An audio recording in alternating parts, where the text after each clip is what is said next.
All right, fantastic. I think we're at just about quorum.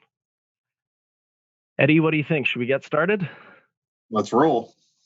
All right, fantastic. Well, welcome everyone to this new webinar from Sherweb. It's actually one of our co-hosted sessions with Malwarebytes. So right out the gates, I'd like to introduce myself and some of our presenters. So first off, I'd like to introduce Eddie Phillips, who's the global MSP training manager with Malwarebytes. So a lot of what Eddie does is getting on the road, getting to meet a lot of MSPs, and engaging with them on quite a few topics that are security focused. Obviously, he'll have a chance later to introduce himself in much more detail. We're also joined with Steve Kibler, one of our Malwarebytes team members, and his big job is to work on some of that technical demonstration. He'll also get a chance to introduce himself in a little bit. Frankly, welcome, gentlemen. It's really happy to see you. Thanks, Sam. Happy to be here. Fantastic. Just for those who don't know, my name is Sam. I am one of the product managers here at Sherweb. I specialize in the security portfolio. So you will probably hear a little bit more of me in the coming sessions. Some of you may have seen me in the past, actually. So I'll be working through a few different elements to the agenda today. First off, I'll be touching on a few elements of housekeeping. This meeting is being recorded, and a copy will be made available later for all of you attendants for your review later as well. Some of these questions will be followed up on after the session is done to make sure that everybody has a little bit of that information that they're looking for. As well, to any of our attendants, feel free to put your comments up in chat. Feel free to put your questions in the question section, because I will be looking at those and addressing those during the Q&A session that's kind of slated for the later third of today's presentation. So with that being said, let's get started. Awesome. So I think we're going to kick off with a poll right away. Just about. I'll let you, Eddie, actually, let's get you introduced first, and then we'll jump right into a poll afterwards. All right, fantastic. Thanks a lot, Sam. Hey, everybody. Thanks so much for joining us today. I am just honored and thrilled to be here to talk about Malwarebytes, and of course, to be associated, partnered with a superhero duo team with Sherweb. So my name is Eddie Phillips. I am the MSP Global Training Manager. But I've actually only been with Malwarebytes for just over 6 months. Before that, I was actually an MSP owner for 14 years. And so not only do I know where you're sitting from, I've lived through a ton of different experiences, some of which I'll share today as an MSP owner. In fact, for the last 3 years before joining Malwarebytes, I ran our sales and marketing at our MSP. The great thing about being the owner of your own company is you get give yourself a cool title. And so cybersecurity evangelist was my title of choice.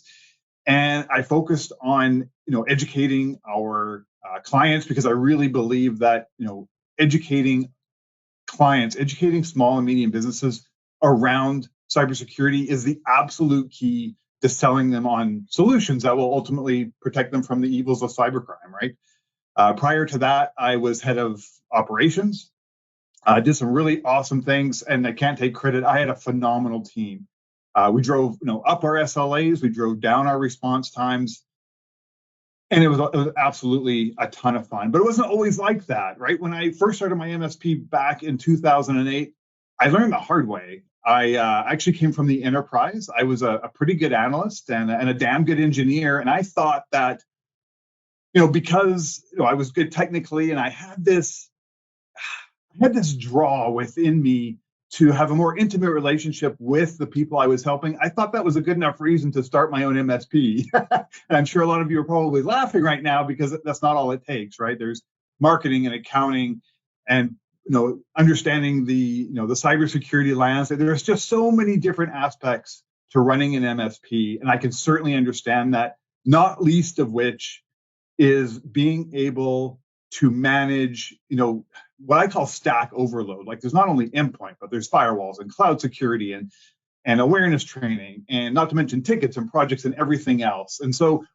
really what I want to get into today is, how we can actually focus on getting better at that, right? What I want to talk about is, how MSPs can excel in this world where these types of threats happen. And so without further ado, let's step into it. And so today, what I really want to focus on, if the title of the webcast didn't give it away, was managed detection and response. And so just big spoiler alert before I get to the big punchline at the end, is MDR is a service.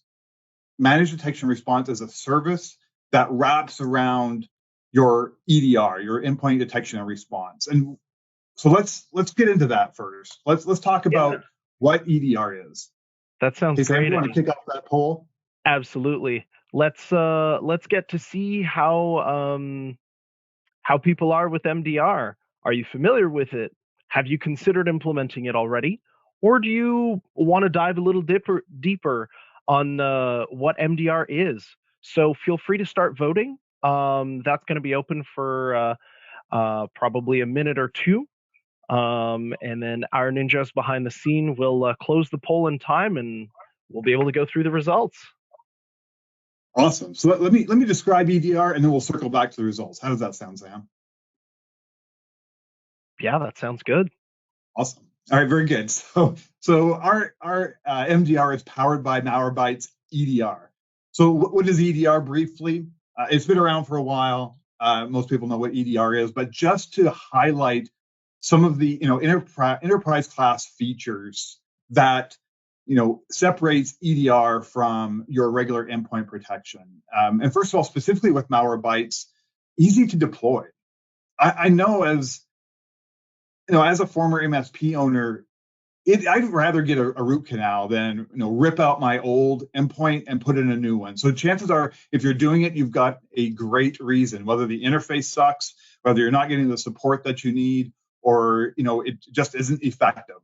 And so with our EDR, we've focused on making sure that it is easy to deploy. We have various plugins, we have various ties into different RMM. So certainly a easy to deploy solution there. We're Malwarebytes. 95% of you know who we are because you've used us for years and years when it comes to our incident response tool.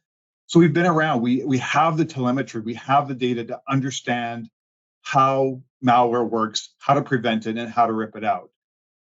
However, EDR, that whole R, right? Let's focus on the R of the response part of EDR. And that comes down to, what about that very small percentage that does get past your endpoint protection, right? If anybody's telling you that they have a solution that's 100%, they're selling you down the river, because there is nothing, right? The landscape changes so often that you need that extra R piece, that response of your endpoint protection, in order to be able to deal with that when the attack goes through, right? So things like lowering the false positives, offering different isolation modes. I want to highlight this really quickly. And Malwarebytes EDR provides a way to isolate a endpoint should you suspect an infection in different ways, right? You can isolate it from spinning up new processes. You can isolate it from the network while still being able to control it from the OneView dashboard. Or you can isolate it from user interaction. The last we want to do is allow users to continue to use a machine that you suspect is infected. And another big item I love to talk about is our ransomware rollback. 72 hours is our window for you to be able to roll back should you get ransomware on an endpoint. While it's not a replacement for your backup and disaster recovery, it is a wicked tool when it comes to recovering from ransomware. And lastly, again, speaks to Malwarebytes, sheer representation and reputation around being able to deal with malware. Not only do we kill the active process that may be attacking a machine, but remove the artifacts, changes, and process alterations, meaning leftover files, residual registry edits, that sort of thing, to make sure it's absolutely complete when we're remediating. Okay, before we jump into MDR, Sam, give us the results. Fantastic. Here we are. So we're looking at a pretty, an almost very even split. We've got a few people that are considering it, quite a few actually, that are considering MDR. We've got a good almost third of our attendants in the room that seem to, they want to know more about MDR because they don't really know what it is. And we've got another third of the room saying, "Yep, I got this." Awesome. Very good. Okay, that's a great snapshot. And this leads perfectly in to the next section. MDR is a game changer for your MSP. So why is it a game changer? So, all of the things I mentioned when we first started this webinar, all of those day-to-day items that you need to manage when it comes to security, MDR, that service that wraps around EDR, allows you to essentially shore up your security services.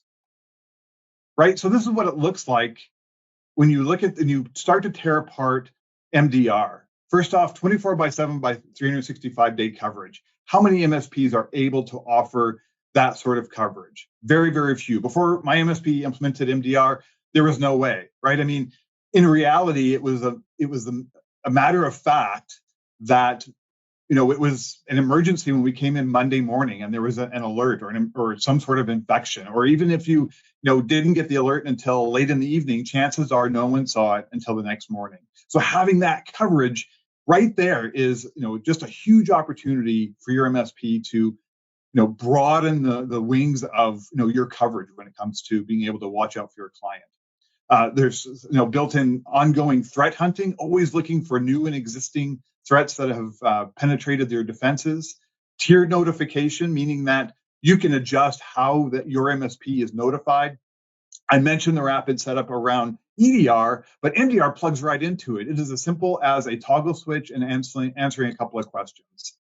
I also want to mention our MDR analysts. We are so honored and fortunate to have ex-US military staff as our MDR analysts. Just an absolute ton of experience there.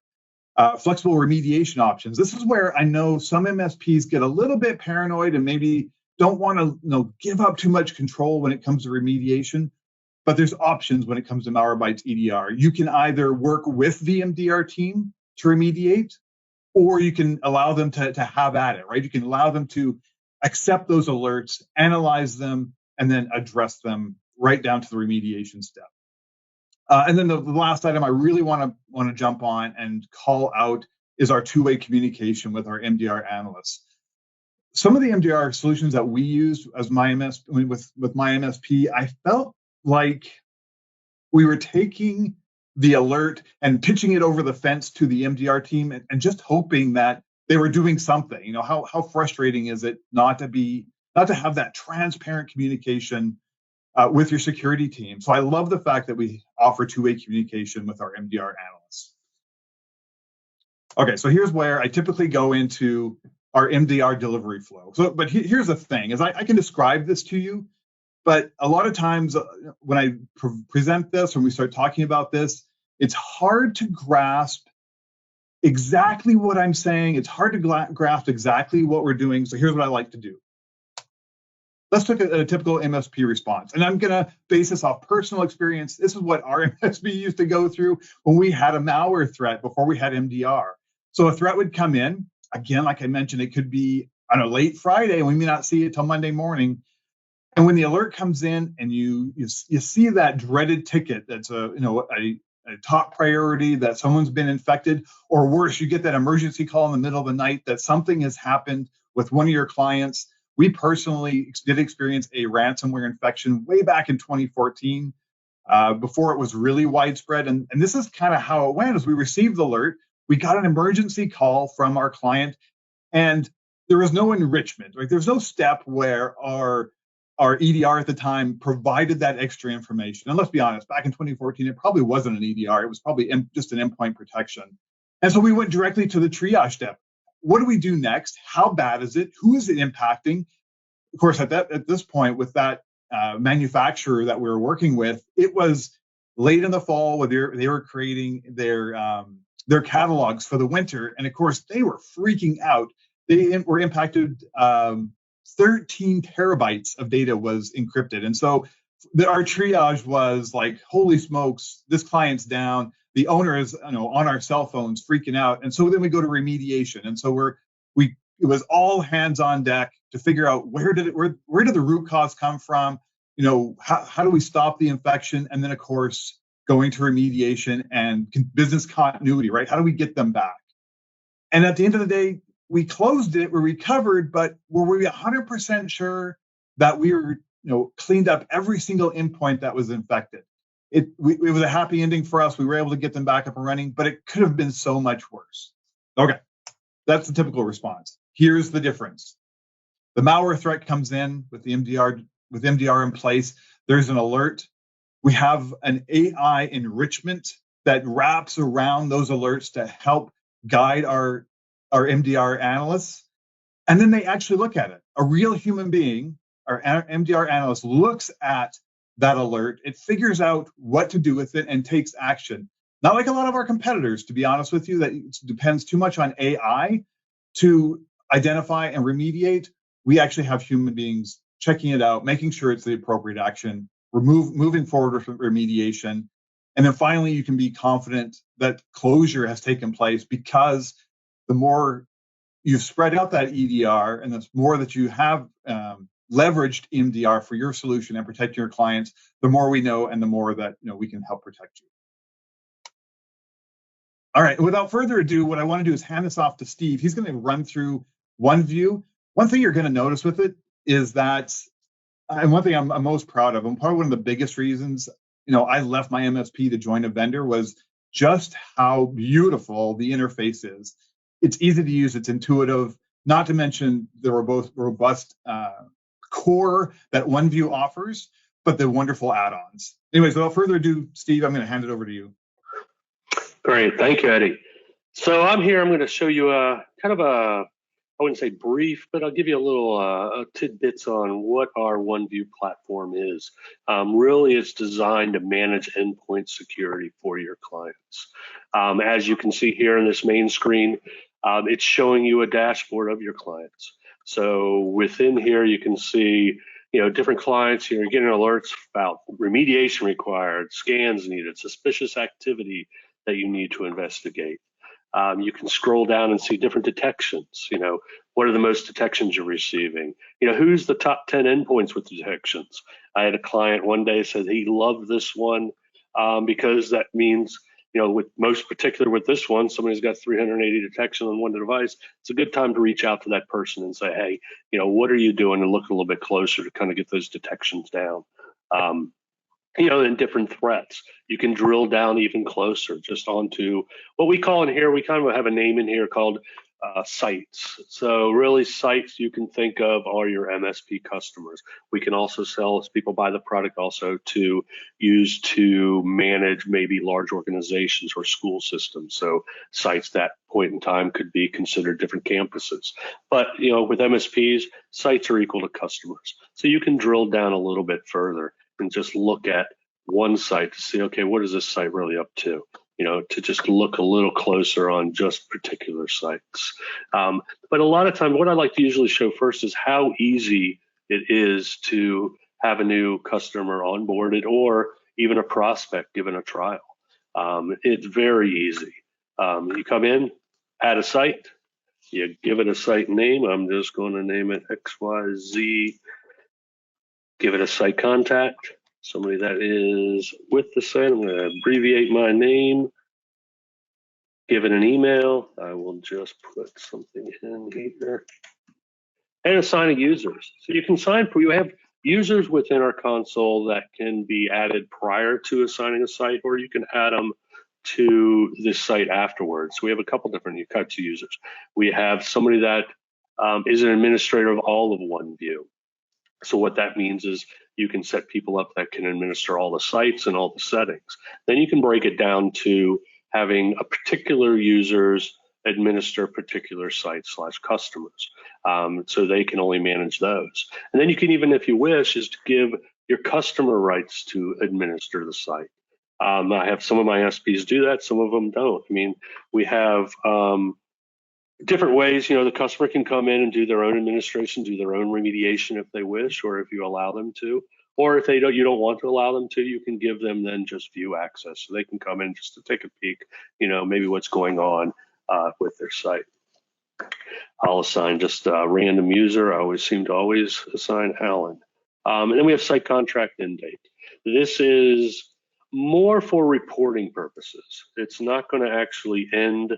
Your customer's not going to call, in this case, on April 30th and say, hey, I can't I'm not getting any protection anymore. It's more really used to compare. I like to use it to compare, maybe see somebody's contract ending within 6 months, and you can come in and look to see how many licenses they've actually implemented. And if it's a low count, go in there, give some customer success to them and have them try to push out more licenses to the endpoint so you can protect your maintenance contract. Next, add subscriptions. As an MSP, you'll be able to offer your customers trial subscriptions, as well as an MSP is given the opportunity to have an NFR site as well, so you can use this within your organization and you can use it to test yourselves. But a lot of times we tell customers, or MSPs, give your customers, a 15-day trial. They have full access to all the protection levels, which include incident response, which is very reactive, endpoint protection, which is your AV, which is very proactive, and then you have the EDR level.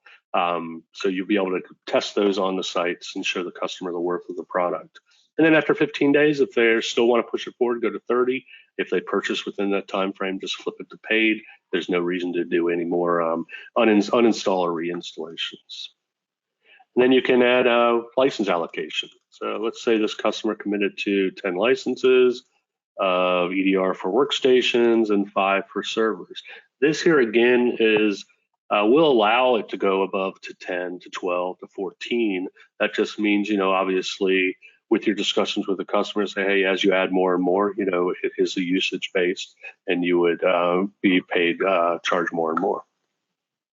So it won't stop if they go to number 11. They'll be able to install number 11. And here, as Eddie was talking earlier, here's where you can turn on managed detection and response. So in this instance, you're going to give them primary contacts, backup contacts, alternate contacts. We want to have quite a few levels of contacts. So if our threat team receives detections or suspicious activity that they need to act on, they have somebody to contact within your organization to possibly approve any remediations or any server reboots or workstation reboots. GDPR, which may affect, I don't know, it may affect some people here, but we do support GDPR. And then what kind of remediation?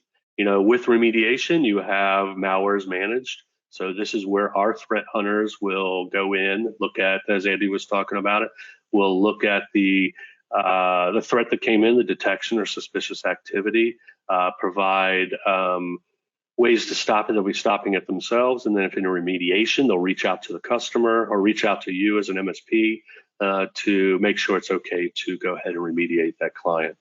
And if you wish, you can do notification only, to where our threat hunters will come up with a very well-written, very thought-out notification to you to say, hey, this is what we found, this is what it does, and this is the remediation steps that you need to take to stop that threat.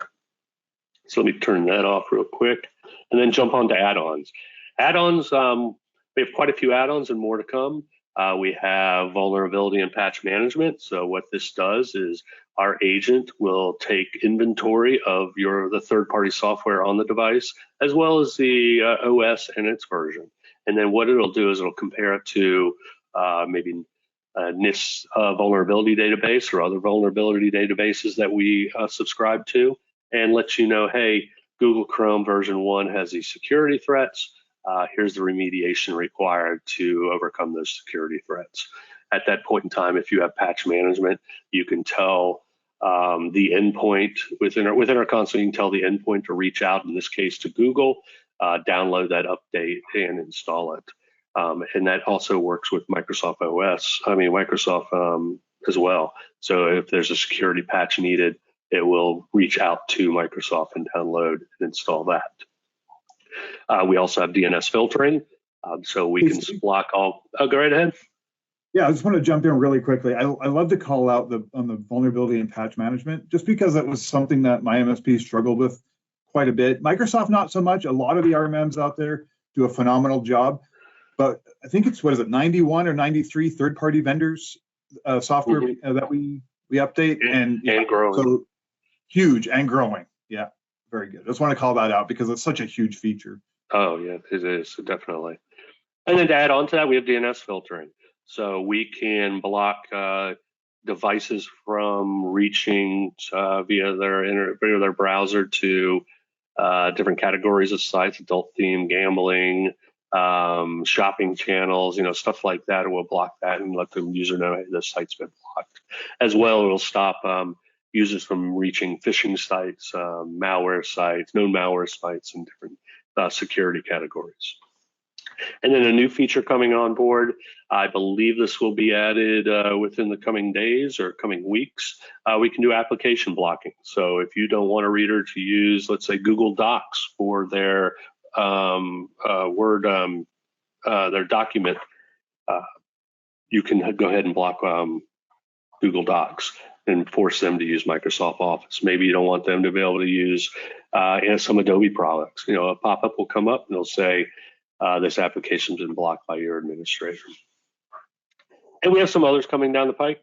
Cloud scanning will be coming down, where we'll be able to scan Google Drive, Box, and OneDrive and Dropbox for any malicious software that is on documents that are out there as well. So once this is done, by choosing your add-ons, and I'll show you in a minute, you can choose these afterwards. Next, provide a policy. So these are global policies. So what a policy what means is it has, I pressed it too quick, so sorry about that.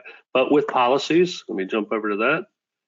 What a policy has is it has different options, such as protection levels, such as tamper protection.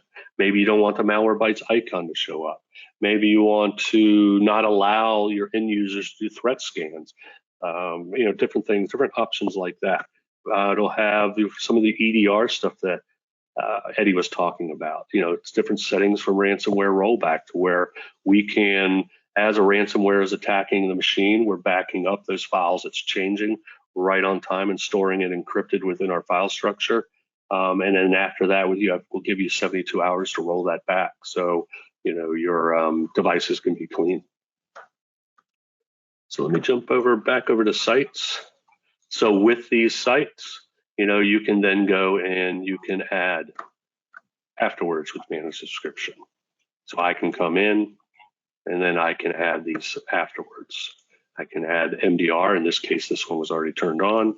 And then I can go add on any add-ons I wish to add on at that point in time afterwards. It's a good way, as the relationship grows with your customers, to keep bringing in more things that they can use to protect their devices.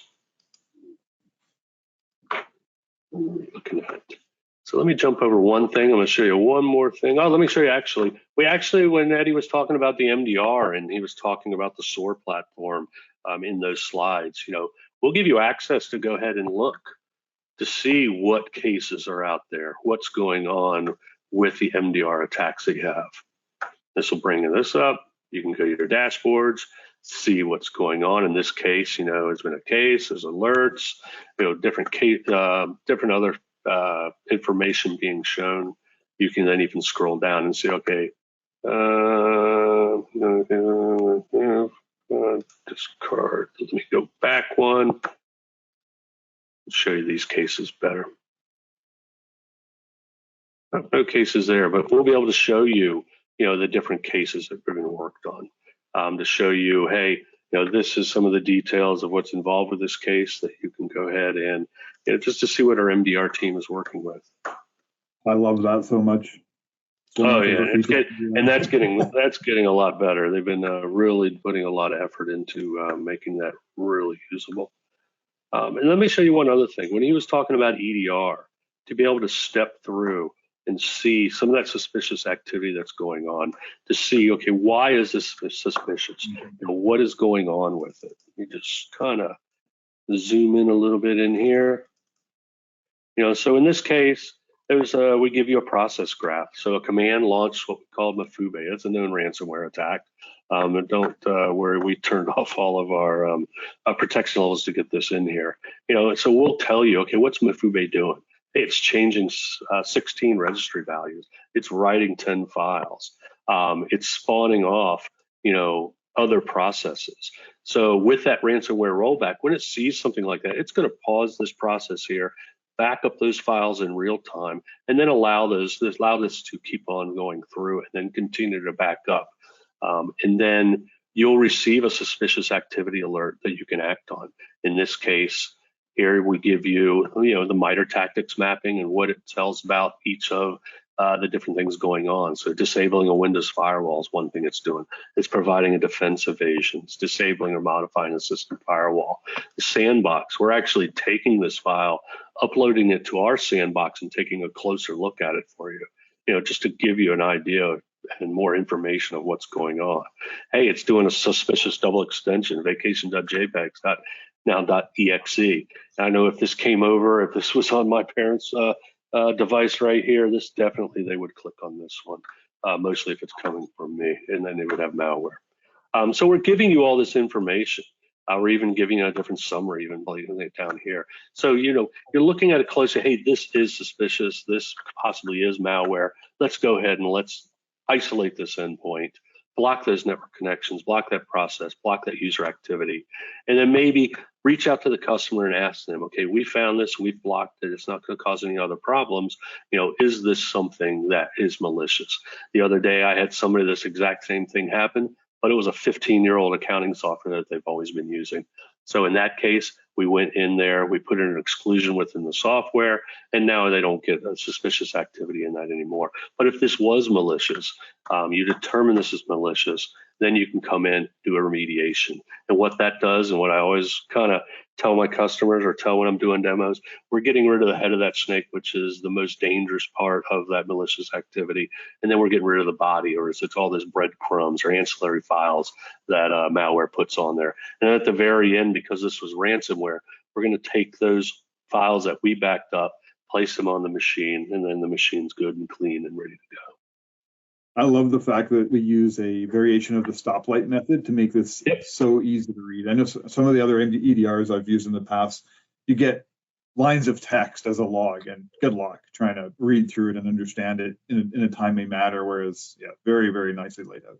Oh, definitely. And let me just show you one other thing about vulnerabilities. My time is coming up, but believe me, if you want to see a live demo with just me and maybe Eddie, we'll be happy to do it for you.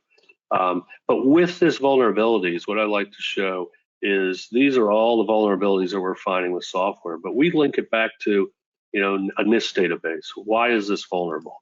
Well, this is vulnerable because the National Information Technology Laboratory, is telling, hey, this piece of software is vulnerable for these reasons. You can read through this to make you feel good, why we need to update it, maybe to get some information over your customer. We have to update these, but we even provide it into an easier way to read it. We'll give you all the information. This is Google Chrome. It affects an unknown function, leads to privilege escalation vulnerability, and the remediations to update Google Chrome to the latest version. Now that's the vulnerability assessment. If you have patch management, you just click right here, press update software. It will reach out to Google, update that software, and away you go. So that makes it very easy. And the same goes with patch management with with Microsoft OS. We can click on this. Microsoft says, here's the reason the security has been found. Go through the devices you wish to update, apply the patch. At this point in time, it reaches out to Microsoft and updates that device. So I'd love to in the future to give you a demo one-on-one. Just reach out to Sherweb. They'll set it up with us, and we can let you see it, come up with show you even more things about it. But now, Megan, I think it's over to you.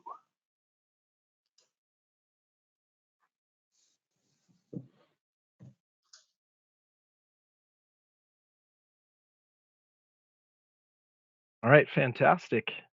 And we're back, everyone. Now we're going to get into the nitty-gritty of the Q&A. So we've got a couple more sections left to the webinar as a whole before we get to wrap things up and call it a day. So first things first, I'd like to tackle some of the questions that have been submitted. I think one of the first ones that I see here is, so when MDR throws a notification saying there's an issue, do I call Sherweb to resolve it, or do I call Malwarebytes? All right. So I actually have the answer for this one, so don't worry, Eddie. You get to stay on deck. Honestly, you'll be interested to know that you will be interacting directly with the Malwarebytes MDR security analysts. So Sherweb is here to make sure that your provisioning goes well and that any of the issues you have around the agent installs and anything of the sort, that we can really help you get deployed and make sure that's going on. Anything having to do with the MDR service itself is handled by Malwarebytes. So as you saw during the demo, you will have practically a direct line of communication between Malwarebytes and their entire MDR team. Will have a direct line of communication with you, whether it's through the portal or through some of the other setup steps that are required as part of the MDR process. So honestly, we've got you covered. So that's the first one. Up next, I see another one here around how much does a solution cost and where can I find more information about pricing? Well, that one's actually nice and easy. First off, there are trial opportunities with a couple different time-bound trial formats that are available for Sherweb partners directly through the OneView platform. That's not a worry at all. And to tackle the meat of the question, how much does it cost? Really feel free to reach out to your partner rep, and they'll be able to provide you a full pricing list around the Malwarebytes solution available through Sherweb. So really don't hesitate to reach out. There's quite a bit on that side that can be done. I see a few other ones here that I'd like to put a bit of time to. This one's actually for you, Eddie. Will MDR be offering any type of artifactory monitoring? So what I'm suspecting is this is tied to vulnerability patch and vulnerability management that one of our attendees is asking. I'm going to quarterback that to Steve if he can. Oh, great. Thank you. So I believe what you're asking is probably, will MDR be helping you with the management or vulnerability and patch management? And let you know, I'm guessing. I do not know that. I don't know what the future on the VPM when it's tied in with MDR is. Currently, right now, as an MSP, you'd be responsible for, obviously going through the vulnerabilities and the patch management. I don't know how we would tie in with MDR at this time with that. Yeah. Okay. Now that you've great input, and I think what would happen on the vulnerability side is we have a professional services team that we've made available for onboarding and those types of questions, as well as you have you've got your account manager as well. Fantastic. All right, I see one more question here. Actually, a couple more questions coming in. Let me grab another one.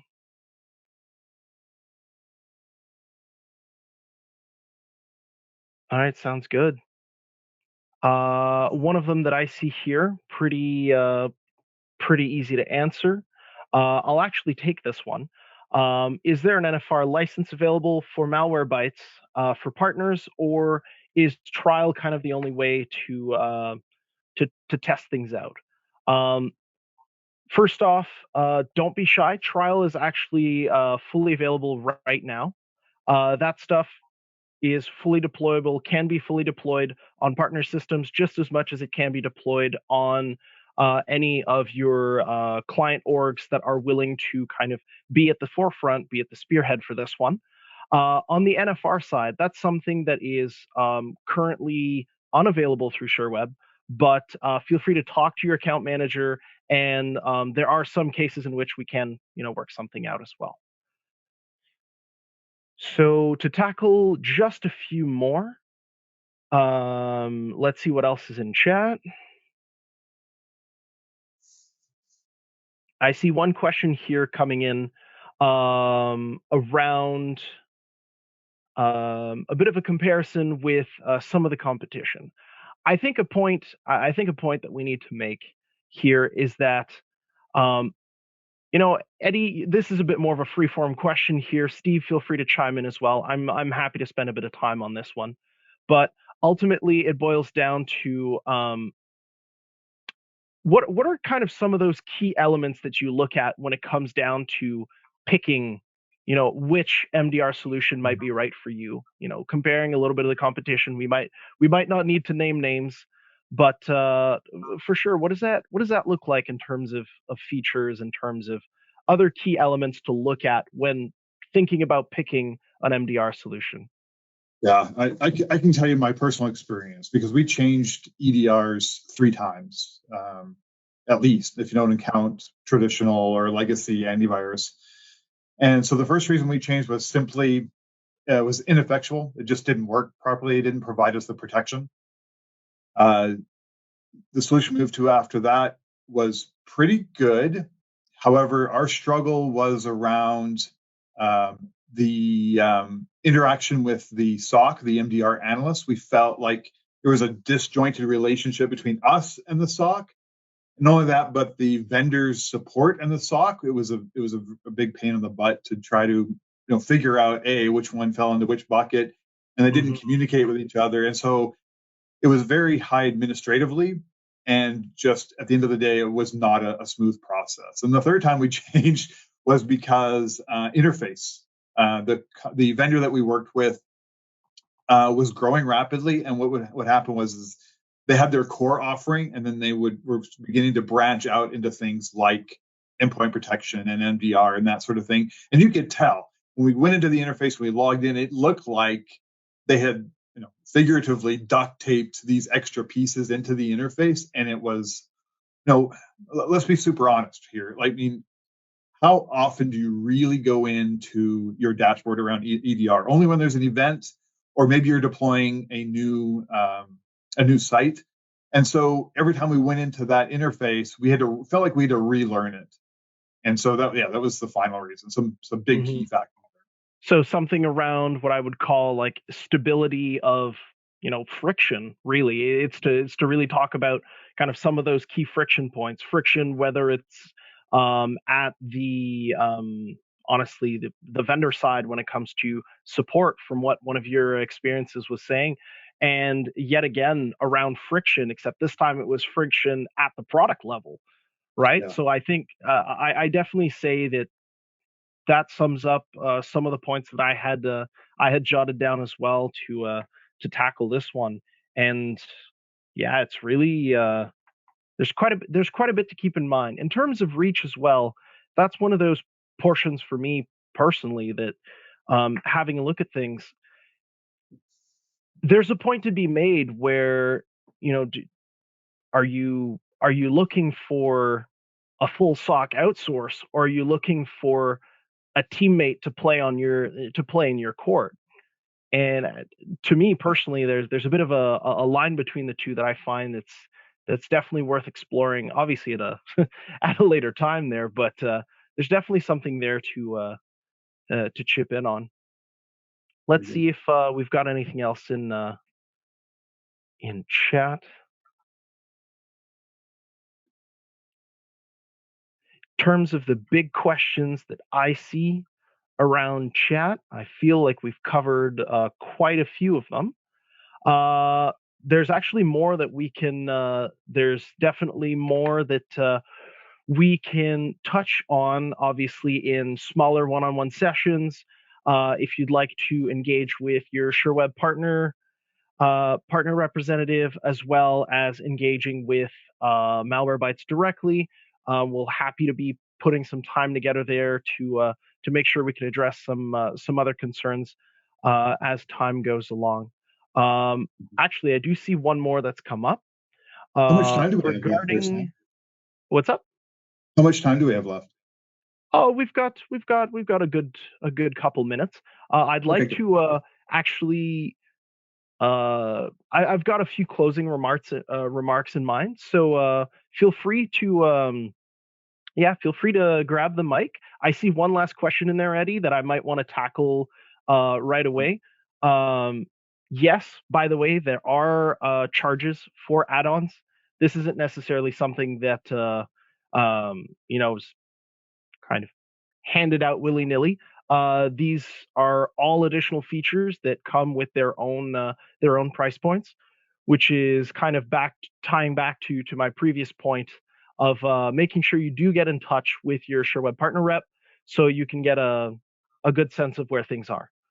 On that note, Eddie, the mic is yours. I'll be taking it back for closing remarks and one last poll. awesome, very good. So one question I'm surprised didn't come up, but does quite often, if you'll allow me, is typically what's the best way to sell MDR? And I hear this a lot, and it's a struggle for a lot of MSPs. And so since we have the time, I'm going to delve into for just a minute.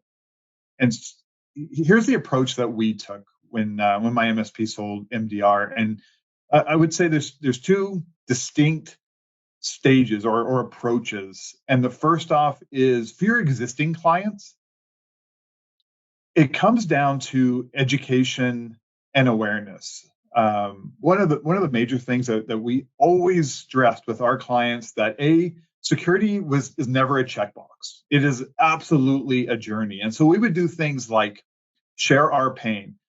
So that story I told earlier about the ransomware infection around one of our clients, we would share that with our other clients. We would share that pain so they understood that, hey, you know what? We're doing the absolute best we can. We're looking for the latest solutions, but at the end of the day, we still need that response. Secondly, what we would do is when we went to implement MDR, we would position ourselves to our clients that, look, you trust us to provide your security, but here's the reality. The security landscape is changing all the time, right? We're constantly hearing about new versions of ransomware, new ways of social engineering. The list goes on. And so what we would do is we would take a step back and tell our clients that, look, we have two paths. Path number one is, we can start ramping up our internal security. We can try to find and hire our own analysts. We can upgrade our software, bring in new hardware, start offering 24/7, and that'll only cost you, $300 or $400 an extra in endpoint. Or we can partner with our trusted vendor, Malwarebytes, and offer MDR. They've got better, MDR analysts than we could probably ever find or afford, and it's only going to cost you, substantially less than that per endpoint. And that was the way that we approached it, so that they knew our goal was to secure them. And then it was just up to us to find and communicate the best way to do that. Anyways, I just wanted to share that because I know that's a stumbling block for a lot of MSPs. Yeah. Well, thanks for sharing. That's really honestly quite grounding. And of all times, it's funny to say, but even when selling security solutions, you ultimately end up selling with empathy, leading with empathy, and really showing that, hey, this is bigger than just, for example, me as an MSP trying to make sure that you, my client, are secure. There's a lot more going on to it than that, and being able to actually present that level playing field a little bit around everything that's going on is frankly quite solid. Everyone, I think that we can get a bit of a pulse in the room. This has been a lot of Eddie, Steve, and myself talking, but let's get another pulse in the room. Let's see where we're at. Let's turn on our second poll.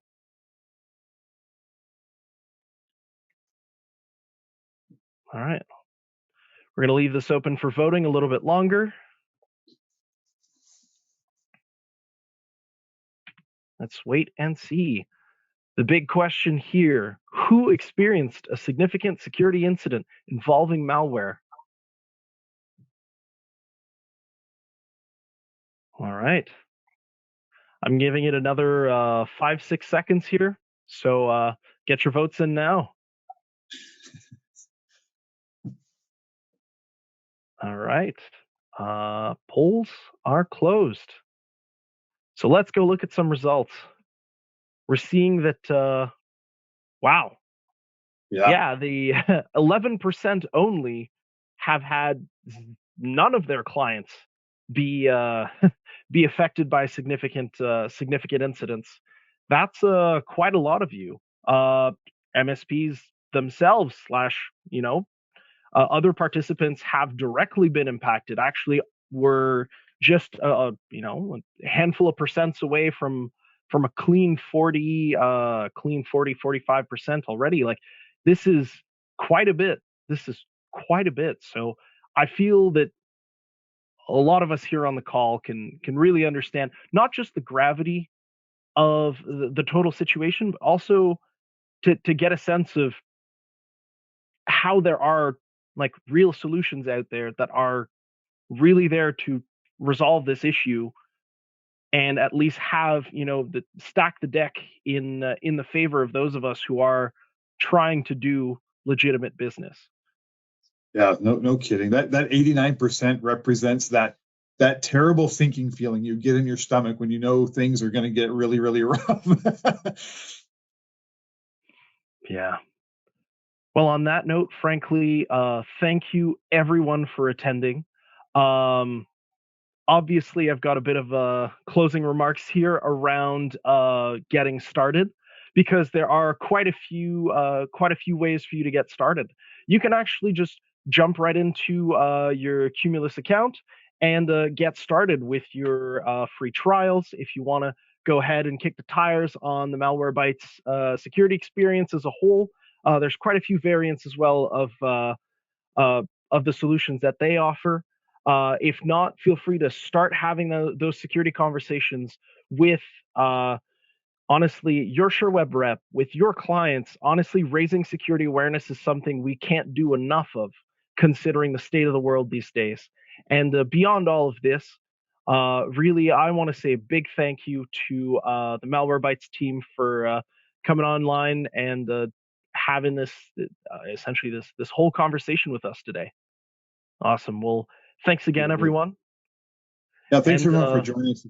Yeah, it was awesome. Again, if you need anything at all, reach out to Sherweb and we'll get something set up for you. Fantastic. Thanks, Sam. Thanks, everybody. Thanks, Eddie. Take care, Steve.